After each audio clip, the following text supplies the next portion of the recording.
Ini adalah Alex. Setelah rapat tim yang panjang, sementara rekan-rekannya tampak bersemangat dan penuh energi, Alex justru merasa energinya terkuras habis. Ini bukan karena dia tidak peduli atau tidak terlibat, tetapi karena dunianya sebagai seorang introvert bekerja dengan cara yang berbeda. Di tengah hiruk-pikuk kantor, Alex seringkali merasa lelah secara mental. Sebuah realitas yang dihadapi banyak introvert di lingkungan kerja yang didominasi oleh ekstrovert. Mereka bukan pemalu atau antisosial, mereka hanya memproses energi dan interaksi sosial dengan cara yang unik. Kembali ke mejanya yang tenang, disinilah kekuatan Alex yang sebenarnya mulai bersinar. Jauh dari kebisingan dan interupsi, ia dapat menyelami pikirannya yang dalam, berkonsentrasi penuh pada tugas yang ada di hadapannya.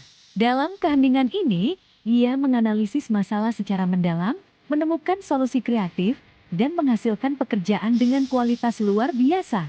Kemampuannya untuk berpikir secara mendalam adalah aset yang tak ternilai bagi timnya, meskipun seringkali tidak terlihat di tengah rapat yang riuh. Introvert seperti Alex unggul dalam pekerjaan yang membutuhkan fokus dan ketelitian, mengubah keheningan menjadi inovasi. Kekuatan Alex tidak hanya terbatas pada pekerjaan soliter. Saat berinteraksi, ia lebih memilih percakapan empat mata yang bermakna daripada obrolan ringan di keramaian. Dalam sebuah diskusi pribadi dengan seorang kolega, Alex menunjukkan kemampuannya sebagai pendengar yang hebat. Ia memberikan perhatian penuh, mengajukan pertanyaan yang tajam, dan membangun hubungan kerja yang kuat dan tulus. Hubungan mendalam inilah yang seringkali menjadi fondasi kolaborasi yang sukses dan saling percaya di dalam tim, membuktikan bahwa kontribusi seorang introvert tidak selalu harus diukur dari seberapa sering mereka berbicara di depan umum. Namun, dunia kerja modern seringkali menghadirkan tantangan besar bagi Alex. Kantor dengan konsep terbuka yang bising membuatnya sulit untuk berkonsentrasi, terus-menerus mengganggu alur pemikirannya. Setiap telepon yang berdering atau percakapan yang lalu lalang terasa seperti gangguan yang memecah fokusnya. Selain itu, acara networking kantor yang ramai terasa seperti sebuah medan pertempuran sosial. Baginya, berinteraksi dengan banyak orang asing secara bersamaan terasa canggung dan sangat menguras energi, membuatnya sulit untuk menunjukkan potensi dirinya yang sebenarnya. Seiring waktu, Alex mulai menemukan strateginya sendiri untuk tidak hanya bertahan, tetapi juga berkembang di lingkungan kerjanya.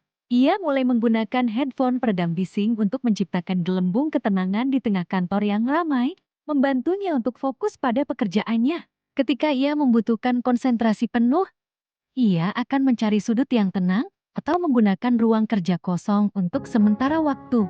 Dengan memahami kebutuhannya sendiri dan secara proaktif mengelolanya, Alex berhasil menyeimbangkan tuntutan lingkungan kerja dengan sifat alaminya. Kisah Alex mengingatkan kita bahwa lingkungan kerja yang inklusif adalah lingkungan yang menghargai dan mendukung berbagai tipe kepribadian.